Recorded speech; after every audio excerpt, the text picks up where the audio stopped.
أعوذ بالله من الشيطان الرجيم بسم الله الرحمن الرحيم الحمد لله رب العالمين والصلاة والسلام على رسول الله صلى الله عليه وسلم رب اشرح لي صدري ويسر لي أمري واحلل عقدة من لساني يفقهوا قولي. Assalamu alaikum wa rahmatullahi wa barakatuh, dear viewers, and welcome back to Islamic Oasis Live. Today, in advance or in preparation, I guess, for the conference that's going on tomorrow, which is titled Adab and the Next Generation, a conference that we're going to be hosting here in the center here in Chicago, as well as it's going to be live online for those of you that are viewing at home. We wanted to hold this conference to draw attention and to, inshallah, give some nasiha, give some advice to those parents that their children are either entering school or they're already in school. Some reminders about and hopefully some useful information about how to make sure that their children exceed in both worlds, in this dunya and in the akhirah. Of course, parents, Allah subhanahu wa ta'ala has given them that great blessing of having children. That blessing is also responsibility, that on Yawm al-Qiyamah there are certain things that they must do, that they'll be asked about on Yawm al-Qiyamah in terms of ensuring the child understands their obligation or responsibility to Allah subhanahu wa ta'ala, and that they have educated them in that respect. So that will be tomorrow. For today, alhamdulillah, we have a special guest. We have Sister Sarah here. Alhamdulillah, Sister Sarah, she's been on the podcast a few times before. She has her degree in early childhood development, as well as 3 years of teaching in a public school environment for the earlier grades. But subhanallah, she has 10 years of homeschooling experience with her children. Sister Sarah today, inshallah, will be discussing with us some important information about the education system here in the US. What parents should keep in mind when thinking about their children's education. So I'll pass it off to you, Sister Sarah. Assalamu alaikum. How's everything? Wa alaikum assalam. Alhamdulillah, everything's good. Jazakallah khair for having me. So thank you for, having me come on and talk about education and, raising children. So when, Bismillah ar-Rahman ar-Rahim. When I was first approached to do this, based on, the conference title, which is talking about adab. And I remember the first thing that kind of came to my mind is how did I view like adab when I first became Muslim, which was about 18 years ago. And, adab is actually something that's part of our everyday, every aspect of our life. So it's not just relegated to things like being kind and generous, or saying please and thank you, which is how I kind of thought it was when I was first, trying to learn these Islamic concepts when I became Muslim. But I had incorrectly, attributed adab just to these things like being nice, being generous, being patient, because it's actually a much deeper concept than that. And it's part of every, every aspect of a Muslim's life. So it's, part of, the political system, the social system, not just our behaviors. So, and that, of course, kind of leads into education, and how education affects, our adab. How does it affect our behaviors? How does it affect our, what we think and, what we do, our actions, all of these things. And that's because, the culture of any nation is, the backbone of its existence and its survival. So based on this culture, the civilization is founded, and that's where its goals, objectives, and its way of life is defined. And as a Muslim ummah, our culture is our aqidah, and the rules, solutions, and systems which stem from it. And this culture is what creates, the character of its individuals. So it molds the individual's intellect and his or her method of judging things, the statements that they make, their inclinations. So it influences everything from his or her mentality, their character, their behavior, how they react to to all the things that we go through in life. And of course, education is a method to preserve, the culture in the hearts of the children. Now, in Islam, there are three main goals of the education system. And this is important because it will tie into, the education system, anywhere. So the first main goal is to build the Islamic personality. And so this is achieved by implanting the Islamic Aqidah, thoughts and behavior in the students so that they become Muslims who take Islam as the sole basis for their thoughts, their judgments, their inclinations, and their actions. And it shapes their whole lives in accordance to their deen, which is Islam. And then also teaching practical skills and knowledge for life. So, this is, just the normal things like skills and knowledge and how to interact with their environment, to prepare them how to engage with like practical life, as well as, the subjects like math, science, and, learning how to use tools, like a microscope or whatever, whichever, field that you're going in. So teaching those practical skills and knowledge. And then finally, the last goal of the education system, according to Islam, is preparing students for, university, so higher level education.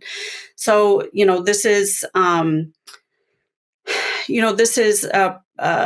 prepared because it teaches them the prerequisite to the primary sciences, which include fiqh, Arabic, tafsir, Quran, as well as like the applied sciences, math, chemistry, biology, physics, all of those subjects. And so the aim is to create personalities, to create scholars, to create scientists and experts in every field. And it's important to teach, for example, applied sciences in a way that helps the student build analytical skills applied to solving real life problems and to derive benefits from, from them to serve the interests of the Ummah. So these are the three goals for Islamic education. And it kind of seems pretty obvious, right? Right? That these are the goals for a civilization or a state or a country to have, but when we think about it closely and we look at the society we live in, we can kind of see that there's a problem that needs to be addressed because we currently don't live in an Islamic, environment. So the society outside of our homes is secular. And so because of that, and this is true across the world, by the way, because the Western viewpoint is, is taught across the world. So regardless if it's a majority Muslim country or not. So basically, in secular societies, the education system teaches the Western viewpoint of life. SubhanAllah. So from a young age, children are being taught by teachers under a curriculum designed by educators who do not hold the same viewpoint on life as we do. As Muslims. So they're taught what is right and wrong, what their inclinations should be, how they should judge things, their behaviors, and so on. So essentially, their adab is being shaped by the concepts that are mostly foreign to Islam. We send our kids to school and they do learn how to read. They do learn mathematics. They do learn, how to write. They learn, all the scientific the water cycle, all of those things. But alongside that, they're also learning that it's okay to freely mix amongst the genders. They're learning that LGBTQ is something normal and that we should accept that. Basically also that you have the freedom to do what you want according to the laws of men and not according to what the Creator has set for us. Also, they learn, historical biases because they're learning history through the lens of Western civilization. So they're learning that, that it was the West that progressed and advanced technology through through their own selves, not from from men, not from from the creator. So they're learning these biases, like for example, they may learn that that it was from Europe, that certain mathematical skills came, but really it was from Muslims under Islam, subhanallah. But anyway, on top of that, when they get older too and they start learning like more complex sciences, they are learning that capitalism, secularism, democracy are the only system that's viable, and that humans know better than the creator to run the affairs that he created, subhanallah. So this is what they're learning at school. This is from day one, even in preschool, even in daycares, if you send your children to daycares or so on and so forth.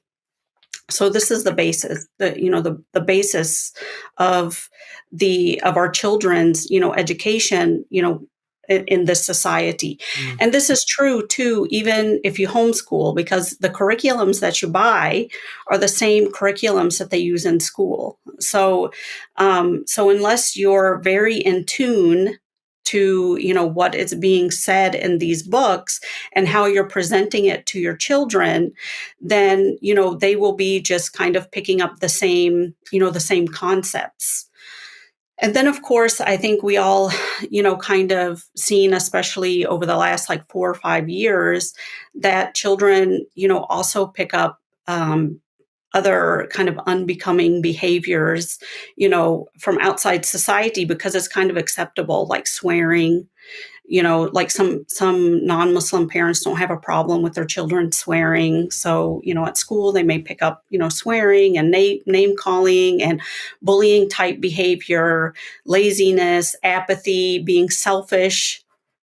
And these behaviors are all kind of hallmarks of a society, that values, material benefits and Yeah. individualism. And these are also behaviors that are like the antithesis of, Islamic Yeah. behaviors and values.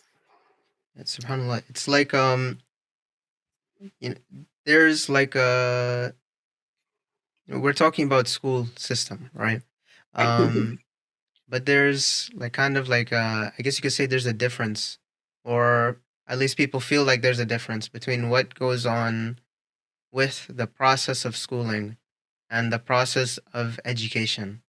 If we can like kind of differentiate between these two, meaning in in this like breakdown, schooling is kind of like a systemic process in which like children in theory they're supposed to get an education, but many times children that are in the school system, they like they learn points for like a lesson plan. They learn points like what was it called, like common core assessments, but Hmm. these points that they learn, they only know these things in order to pass the exam, to pass their assessment. And it Hmm. doesn't build up like, their own like rational faculties, their own like cause them to reflect. Hmm. The end is mainly for the assessment. At least this is what like a lot of people feel. And I mean, of course, like I grew up here, you grew up here, so we know what it's like, right? Everybody memorizes the study guide so they can pass the quiz. But in Right. terms of actually applying it to their life or to gain something like bigger than that, then Hmm. that's not really something which is people are, it's not a fashionable thing, it's not a cool thing to do. um Hmm. I feel like when we're talking about Islamic from Islamic perspective, right? Hmm.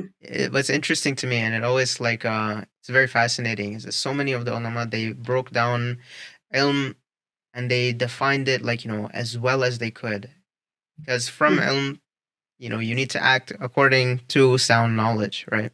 So Right. if we want to think about like the way they broke it down, the three sources of knowledge, right? We have hissi knowledge, we have like sense perception knowledge, things that you can engage in with the five senses, right? Like material observation, you can say it like that. And we have like akli, the source as a knowledge. Like you have the akl as a source of knowledge, rational judgments, logic, axioms, so that people can make sound conclusions. And then we have sound reports. So we have like this more wide view, I feel, than the Western paradigm, which for the most part, this like the peak of knowledge is kind of like hissy knowledge or like material observation. And I'm kind of jumping point to point here, but if you could follow me with this, like the Islamic worldview, it takes into account like all of these different um, sources of knowledge for a higher purpose. Because when you have these sources of knowledge, right, either Absolutely, ilm yeah. can be beneficial to you or it can be harmful for you, or it has no Mhm, benefit at all. mhm. And the end goal of this knowledge is that ultimately you're trying to get towards something that will please Allah subhanahu wa ta'ala, that will help you on Yawm al-Qiyamah. Like Mhm. somebody could learn probably the best knowledge, like knowledge of the deen, or like the understand like the memorization of the Quran. But Rasulullah SAW tells us in hadith that some of the first people that will be thrown into Jahannam, these people on the outside, they have the appearance that they were doing so much for the deen, they're doing so much for Allah subhanahu wa ta'ala, but on their intention was for something other than Allah subhanahu wa ta'ala. Meaning Right. the end goal is so important. The end goal that it will actually benefit you on Yom Al Qiyamah is so important. That's something which is like in the West and especially so in the modern era, wherever you go in the world, like you're saying, in modernity, we view knowledge as useful when it gives you power, when it allows you to be able to do Yeah. anything, whatever you want to decide, whatever you would decide to do with this knowledge. If it Yeah. helps you in achieving any action, then it's a Mhm. beneficial knowledge in the Western paradigm because it simply allowed you to do anything. In the Islamic view, we have all these sources, and along with these different sources that we're accepting, we're putting it within like a larger like plan, larger telos that it Right. needs to benefit you at the end of the day. Hmm. Yeah, yeah, absolutely. I mean, the whole, point of the secular education system is to create consumers, to create, worker bees. They don't want you to think. They don't want you to create. I mean, even if we look at the society, they make it so, difficult with all of the laws, copyright laws and, you have to get I'm forgetting what they're called, not copyrights, but like if you make Like patent an laws. patent laws, yeah. Mm. So they make it so difficult, for people to, work together and, build off of each other, to create something that could help, that would help mankind. I mean, I don't want to go off topic either, but, we can just kind of see these examples like the pharmaceutical, companies and things like that, that they Mm. just kind of they're in it for, for money. They're in it to make things. And this is how the education system is. I was just reading an article yesterday, I think, where there's a company. There's only two companies which make wheelchairs, and these there's people who need new wheelchairs or their wheelchair broke. They try to turn them in to get them fixed, and some people have been waiting for 3 or 4 years, and they can't afford to get a new wheelchair. So they literally are just sitting in a broken wheelchair for several years, and the reason why these companies are not fixing them is because there's no profit in it for them. Mm. So, this is exactly what the foundation of, a secular system, is. It's a material benefit. How does it benefit me? It doesn't look at, the society. How can we benefit society? Or like the Islamic viewpoint on life. That's what we're doing. We understand our purpose of life is to please the creator, Allah subhanahu wa ta'ala. And Allah, tells us how to do that. And the sunnah tells us how to do that. And taking care of the affairs of the people is, this is one of our purposes here. So, that's, the purpose of the government. And of course, the education system is, an arm of the government. So, if the government is secular, then this is that's not going to be their end goal, is not to take care of the affairs of the people, subhanallah, because secularism doesn't have room for Allah. It wants to replace Allah subhanahu wa ta'ala with itself. So it wants us to base our decisions and how we look at life, on what it says is right and wrong, not what Allah subhanahu wa ta'ala has made halal and haram. And so this is why, we kind of see, Muslims also get into this viewpoint of looking for things that benefit them versus is this halal, or should I be Mm. doing this, does this help the ummah, and that's I don't think it's intentional on their part, but it's because we've all been churned through this education system that has shaped our viewpoint on life in this way. You know what I mean? So we're not Mm. able to, you know, open up the Quran, read the tafsir, read the seerah, and then apply that to our life. Instead, because we're taught in school, like, okay, this is a book, we read it, we can memorize it, but like you were saying, you don't apply it. You're just trying to like pass a test. You're just trying to, like it makes you feel good. Like, okay, oh, I did well on this test, or oh, I know this. You know what I Mm. mean? Mm. So that's that's the basis of the education system here, and that's why Muslim parents really have to be careful, and they really have to pay attention to what concepts that their children are taking in, but also what concepts we have, what is shaping our thoughts and why we do the things that we do. And how do we impart, are we imparting these Western, secular viewpoints to our children? Like, I don't think a lot of times, parents realize that. And the Prophet sallallahu alaihi wasallam, he had said, every child is born on a fitra, and it is his parents who make him into a Jew, a Christian, or Magian. So this hadith actually lays down the importance, of the home that a child is born into. And of course, the home is, made up of our parents, and in some cases, our other close relatives like grandparents, aunts and uncles and things.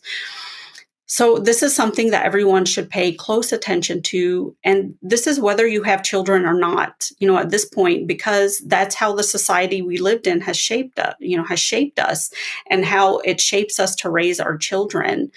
So every one of us has been raised within a society that's, been that has been given an education that Mm. shaped our worldview and our way of thinking, because that's what it's supposed to do. It's supposed to make you into, a citizen of it, and we don't realize it. Like, for example, I was talking to a sister the other day. She lives in a different state, and I'm not sure if Illinois has the same type of program she was talking about. But essentially, what it is it sounds like an early childhood um, uh, program, which, and by early childhood, technically, from an education point of view, is 0. So from birth to age 8. Okay. Um, so just so we know, when I'm talking about early childhood, that's what I'm talking about. These are like the All right. formative years. Okay. So it's an early childhood program where the state sends, and it's a free program. So it sounds really amazing, actually. But so it's a free program, and they go into like lower income homes. They go into, homes where English isn't the first language. And so anyway, the sister was telling me that she knows some families who've moved here to go to university. So they come from the Muslim lands, and they've had children, over the course of the years that they've lived here. And so when you're at the hospital, they say, oh, do you want to sign up for this program? Well, of course you do, because, they're going to send, a professional, an educator, somebody with a degree to your home, and they're going to, check your child's development. They're going to read to them in English. They're going to teach them English language, so that by the time they're in preschool or kindergarten, you feel like, okay, they're ahead, of Mm. the game. But she was saying that, in one instance, she was there and a little girl who was about 4, I think she said, she was refusing to speak her parents' native language.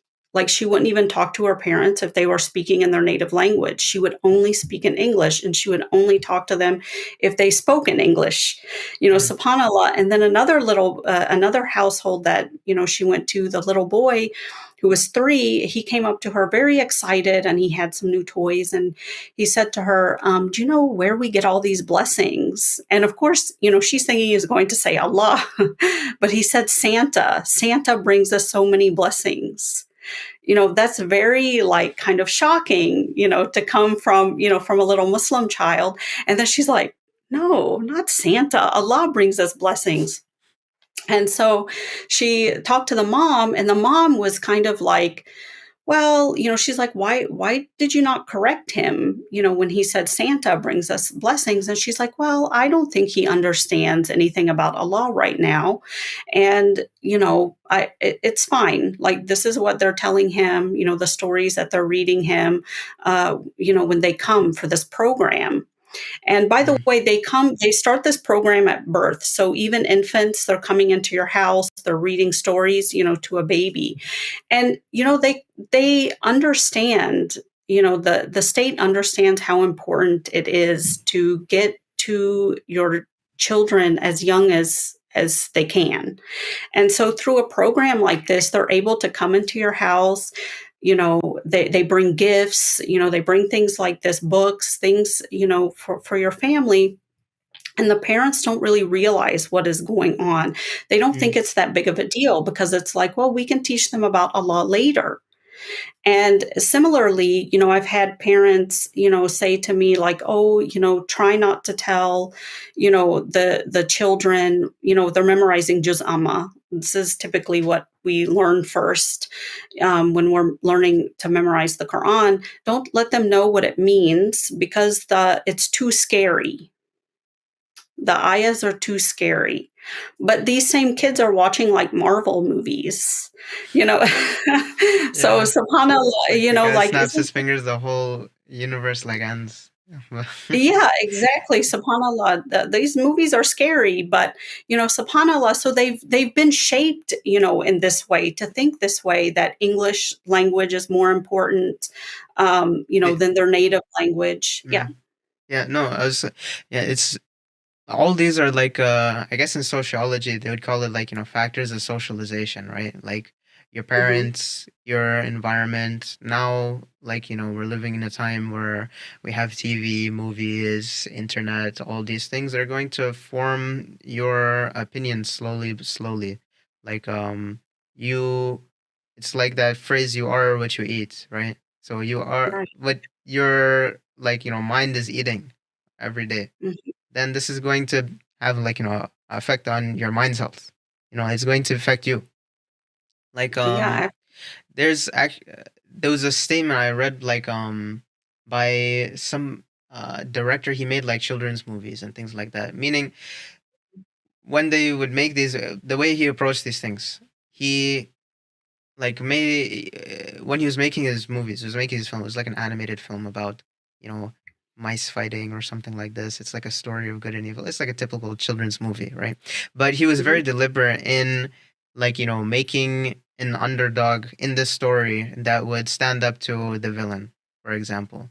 So the reason why I said this is because, like, eventually children are going to go out in the world, and then they're going to be in these different types of situations. So when they get in these situations, you need to give them an example, a role model for them to look up to, that they'll, like, in the back of their mind, whether they realize it or not, they understand that what's going on, any zulm that's going on that they see, they cannot accept it.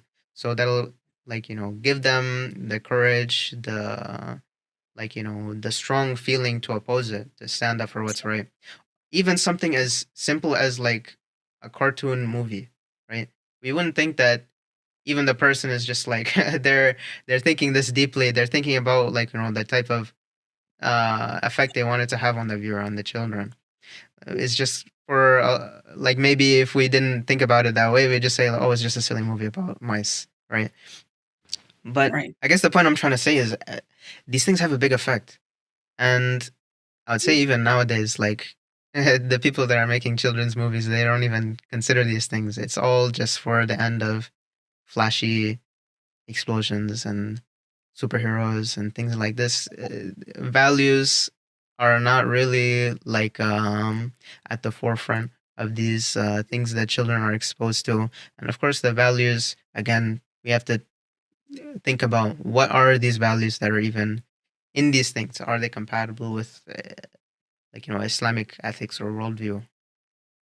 Yeah, yeah, absolutely. I mean, nowadays, these films or, television shows or music or social media, I mean, these are all just like a big, distraction. And it does, shape your life, because it makes you more, more of a consumer. What do you see? Like whatever cartoon, whatever show comes on, there's toys related to that thing, and and then there's YouTube videos being made for that. So Yeah, the kids see the YouTube videos, and that they hammer it into the parents like, oh, I need this, I need that. So then they buy it. But even before that, like, the parents have been made consumers, and that's, of course, because of the materialistic, society we live in, and we can't really escape from it, because from the time our babies are born, we're inundated with all of these things to buy, mm, promises to make our babies walk early, to be able to read before they're two, and then of course there's all these, books and toys and teaching aids and everything, and these things wind up, in your home. They wind up, in the preschools. They wind up in the classrooms, and it's a probably billion-dollar industry. I was going to say multi-million, but I'm sure it's a yeah, multi-billion dollar probably easily. industry.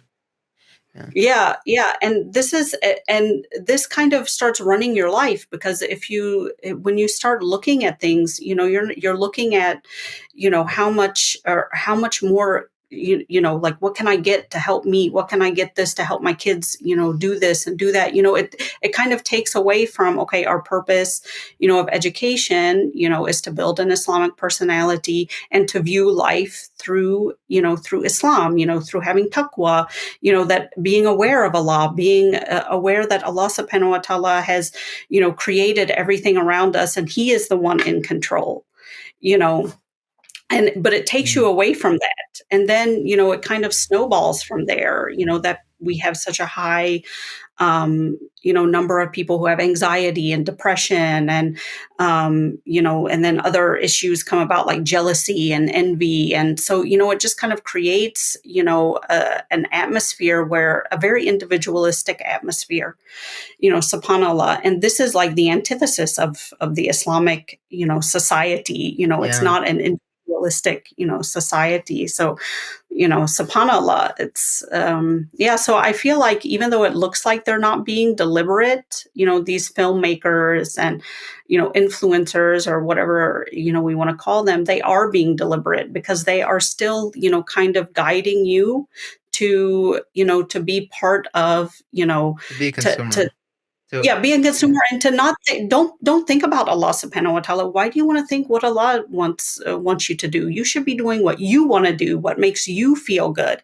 And parents, because we grew up part of this, we are affected by it as well. So parents, educators are affected by it, and then our children, will also become affected by it.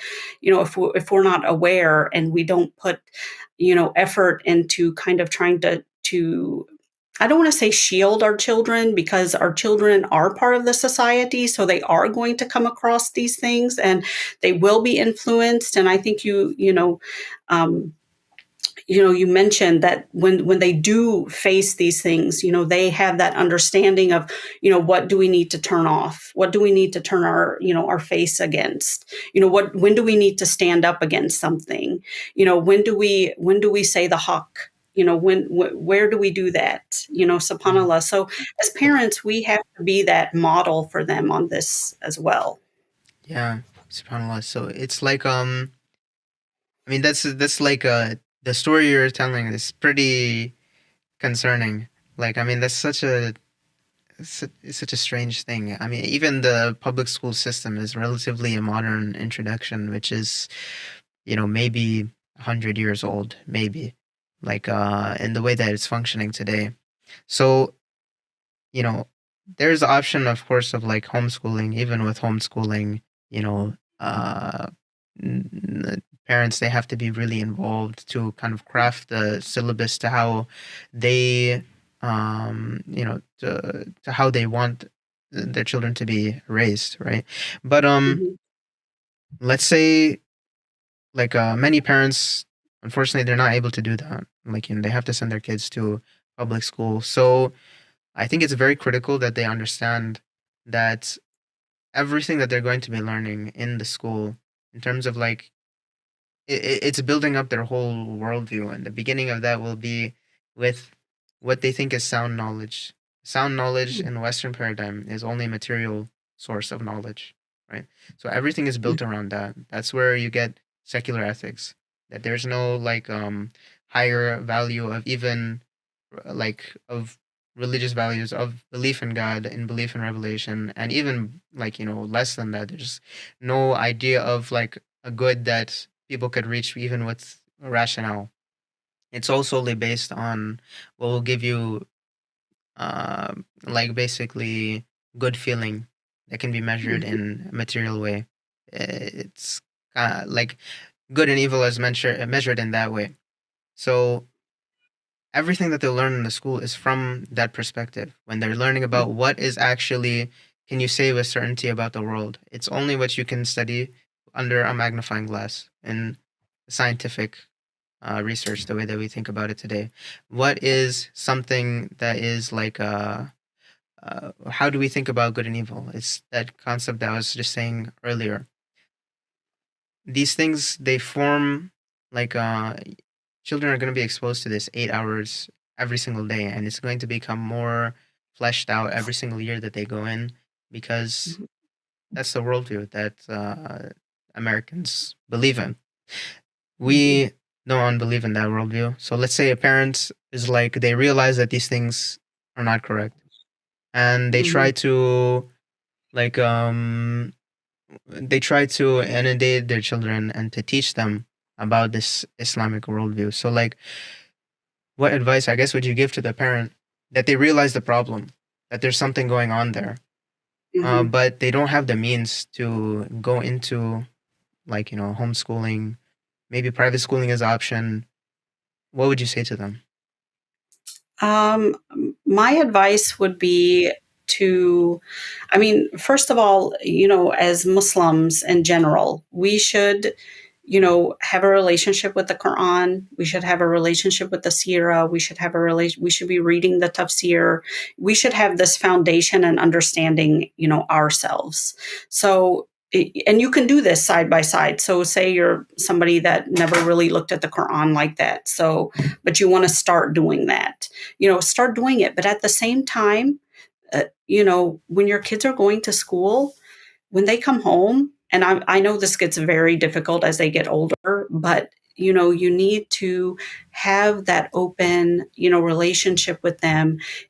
Look at what their textbook says. What is your teacher, what have you guys been talking about, at school? What have your teachers been telling you about, this subject, especially history and science, what's going on, and just having that open talk about it, and kind of giving them that reminder that this is what Islam says about this subject.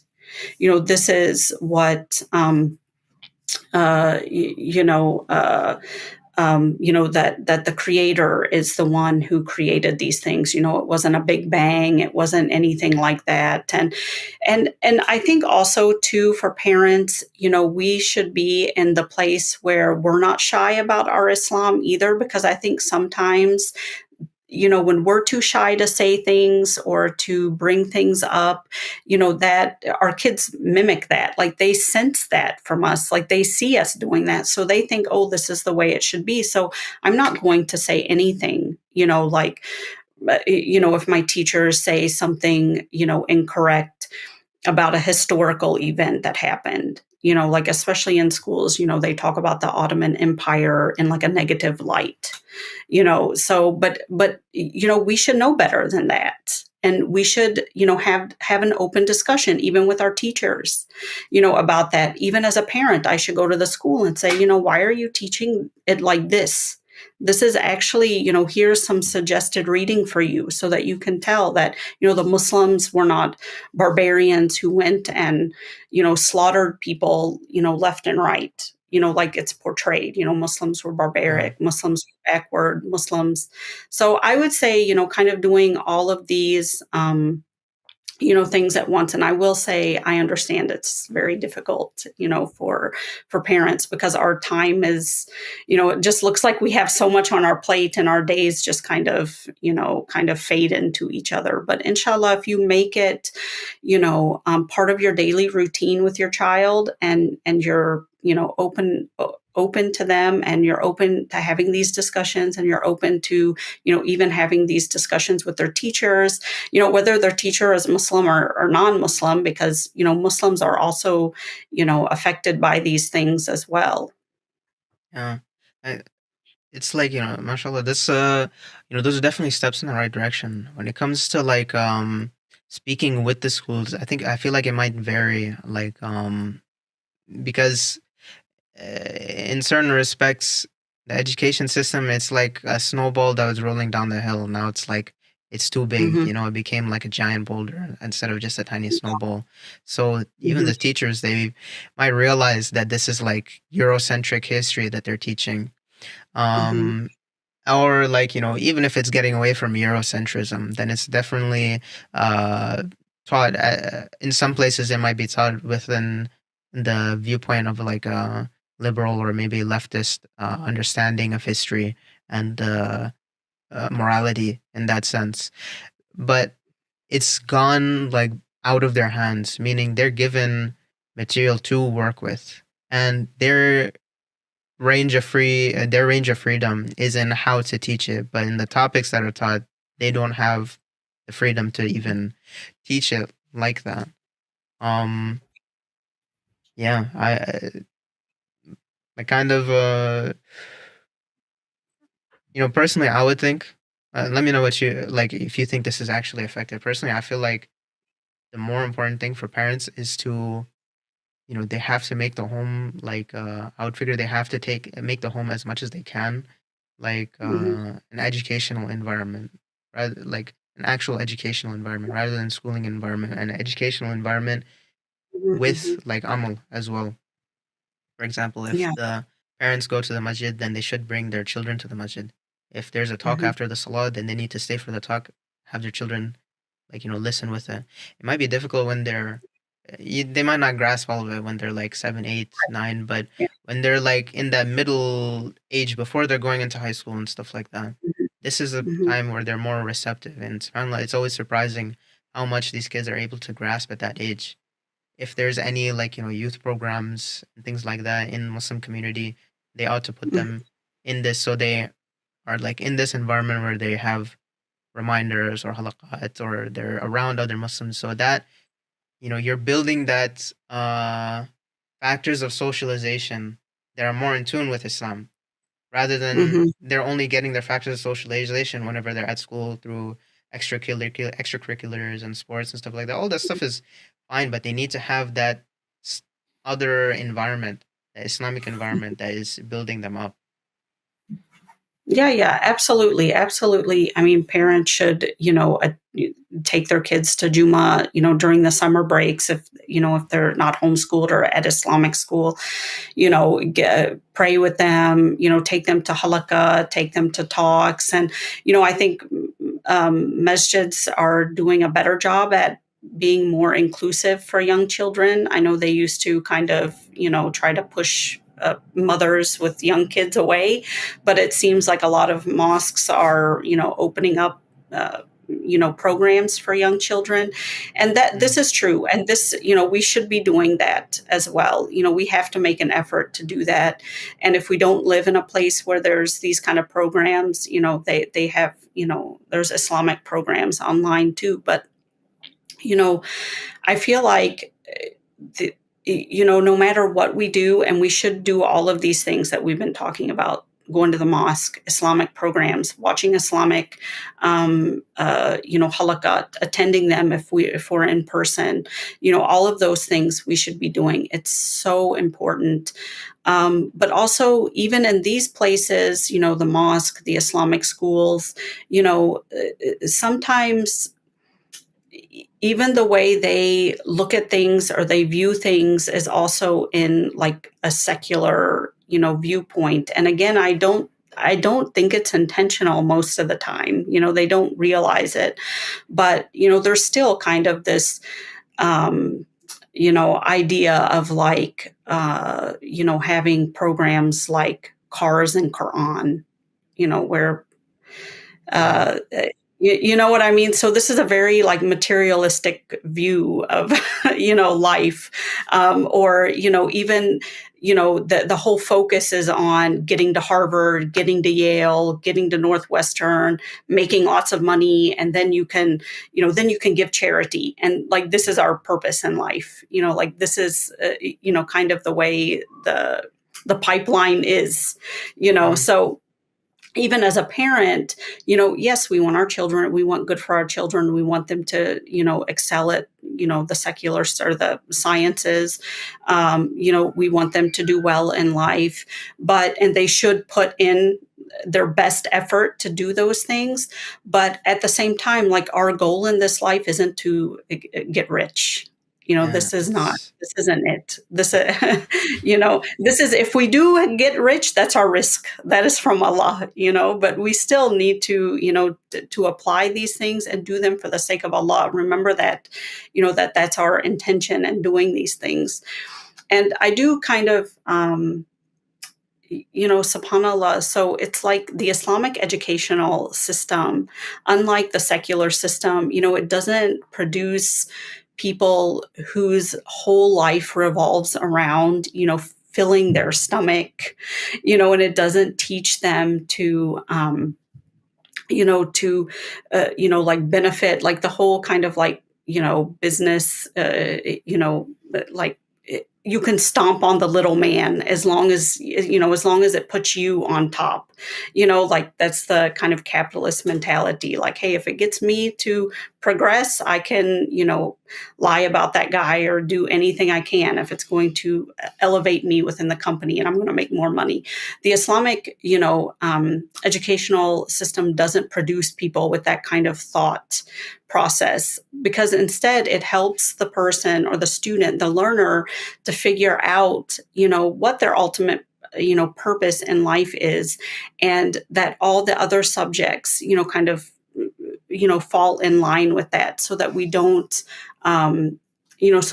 forget that, when we're making decisions, that what is our end goal? It's the akhirah. So we base our decisions based on pleasing Allah subhanahu wa ta'ala. yeah. And that's, that, yeah. Yeah. There is like I think, subhanallah, it's a great loss if somebody from the Muslim community, they become a doctor, engineer, uh software developer, anything which is like, really hard occupation, hard, like, career to achieve. It takes so much years of schooling and skill development and everything like that. It's a huge loss if these people reach that level, and the most they that they're able to contribute to the Muslim community is only sadaqah, because there's a kind of connected with what you were saying in the beginning of the talk about like the like the perspective of Islamic education. um it's supposed to produce people that'll succeed, that can contribute the most in both lives, right? So we have this Hmm. concept from some of the ulama where they discussed this idea of fard al-kifaya. Like if a city, for example, does not have any Muslim doctors, then it's really needed that somebody go and learn this knowledge and become a doctor. Why? Yeah. It's not because he's just, okay, now we just have a doctor. Okay, we have a doctor. That's good, right? But now this doctor, if he has an understanding of Islamic sciences, if he understands the ulum, he understands Sharia, then he can, like, explain what is the, like, he can offer his insights and he can work with like maybe ulama, or maybe he can become an alim himself. That would maybe be better. And he can, you know, offer like, solutions, and offer like, practice for people to do that will be more in line with Islamic worldview. Like, if we Mhm. had more Muslim doctors, they could like, not just doctors who are Muslim, but they're talking and they're looking at their field from the lens of these sciences. It wouldn't be like, the today we have questions in a medical field about like, when is abortion allowed to begin with, is it permissible for somebody to do this operation or another operation.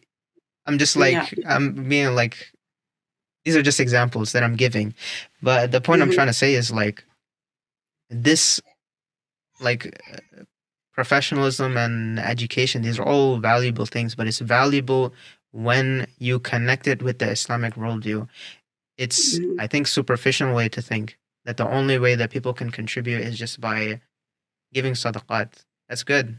MashaAllah, if you're able to Mhm. do it, then you can do it. But Right.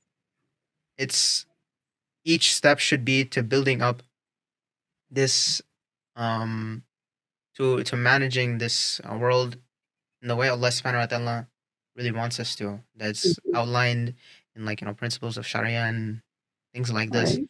That will be more beneficial for the Muslim community.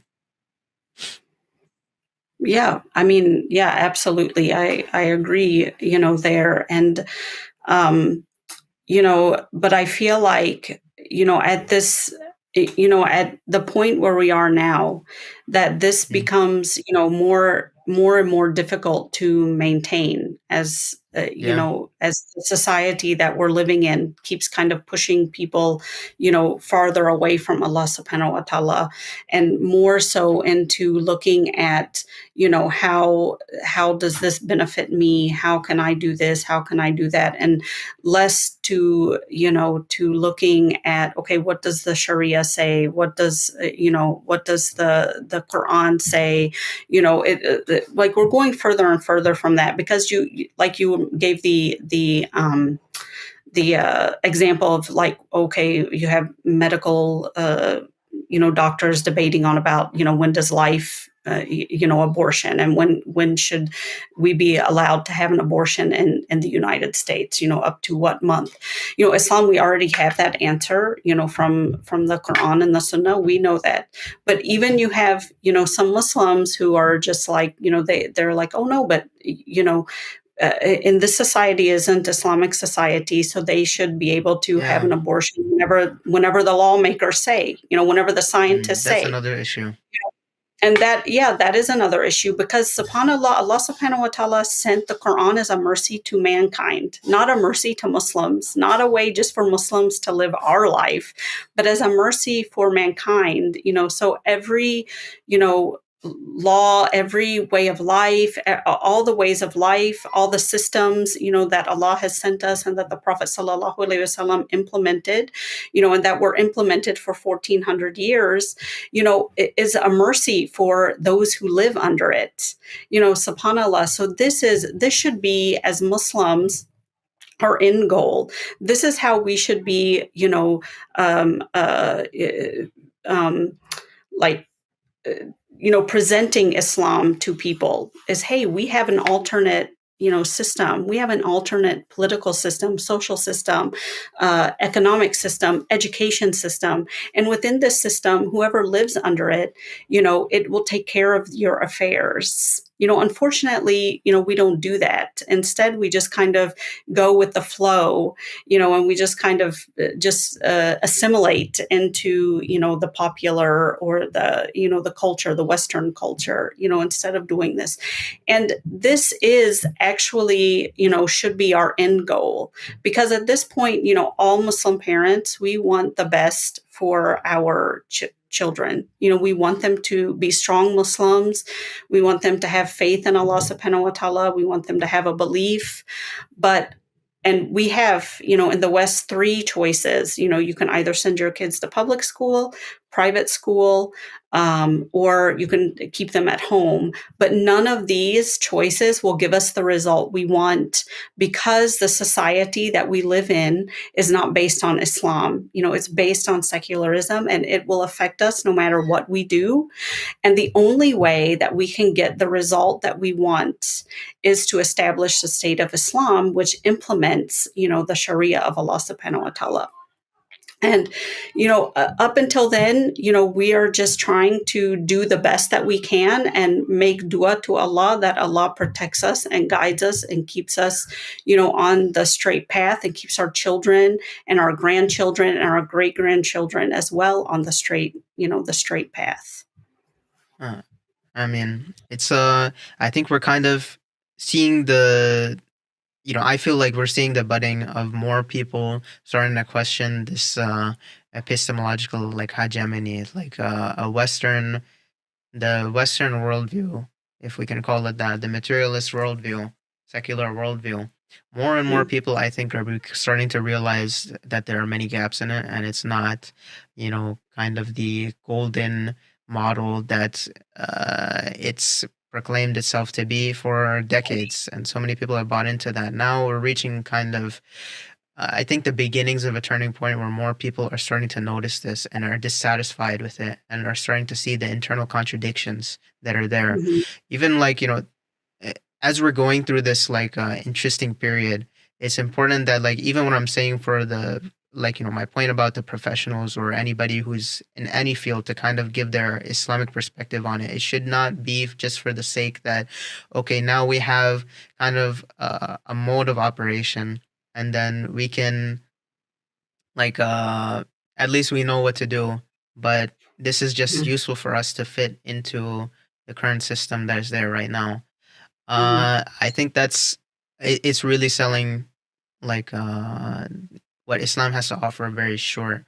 And all of these things, it's obviously better if we can make some I would say I feel like it's obviously better if we can move towards things like being move towards there being more like Islamic options for people, but it shouldn't just be for the sense that you have an Islamic option within a secular mhm. system, because that's only like a half answer. It's not Right. like really Yeah. what the end goal is. The whole point of this is that so we're living our life as much like Mhm, basically in all aspects according to Sharia of Allah subhanahu wa ta'ala. And that would be actually what's inshallah beneficial for everybody. mhm, So with that, I think inshallah we've reached the end of our time here for today. mhm. If you have any last like parting advice or last dua or anything that you'd like to make, last reminder to leave off our viewers from the parents. Yeah, yeah, I think, yeah, definitely, keep the ummah in your dua. Keep We're going through a lot of trials right now, very not just, here. I mean, I know our topic here was, talking about education, in the United States or in the West, but our ummah is going through a lot of trials and tribulations, and keep everyone, in the dua. Keep the children, the Muslim children growing up, in the West, and your dua. Keep that we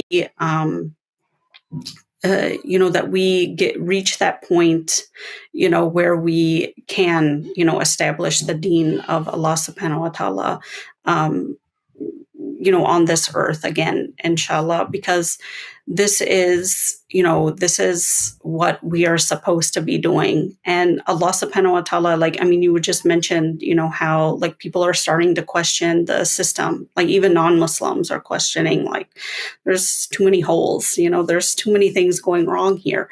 So Allah subhanahu wa ta'ala has given us an ample opportunity to present to the world, Islam as, a way of life, Islam as a way to take care of our affairs in this life. And by doing this, we will be able to set that foundation, for our children to really, become the strong Islamic personalities, like the Sahaba, inshallah, may Allah, Inshallah. hasten it, inshallah, and protect the Muslims. Yeah. Jazakallah khairan, brothers and sisters, for tuning in. Inshallah, we'll see you tomorrow with at the Adab and the Next Generation Conference. Until then, may Allah subhanahu wa ta'ala preserve all of us and our families. May Allah subhanahu wa ta'ala support this ummah in every single place. This blessed ummah of Rasulullah sallallahu alaihi wasallam. May Allah subhanahu wa ta'ala support those who are striving in His way across the world. And inshallah, we'll see you, if not tomorrow, then next week. Jazakumullahu khairan. Assalamu alaikum wa rahmatullahi wa barakatuh. Wa alaikum assalam.